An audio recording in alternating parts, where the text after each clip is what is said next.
Welcome to the Windows Club. If you encounter the error, the file username OST is in use and cannot be accessed for Microsoft Outlook, then either read through this article on the website or simply watch this video. I will guide you through the resolutions. The first solution is to simply restart your system and the router. To restart the system, right click on the start button, go to this option for shutdown and sign out and select restart. The next solution will be to disable cached exchange mode.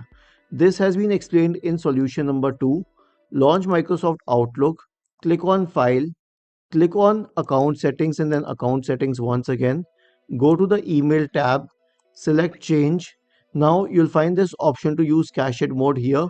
I do not have the option to uncheck it because I never created it, but if you can uncheck it, then uncheck it. Click on Next. The last solution will be to end the Microsoft related processes. Search for Task Manager in the Windows search bar and open the application. If you find Microsoft Outlook in this list, right click on it and select End Task. Isn't this easy and interesting? If you have any doubts, please go to the original article on the Windows Club, scroll down to the comment section and write your query. We will surely answer to it. Do not forget to subscribe to the channel. Thank you for watching this video and have a nice day.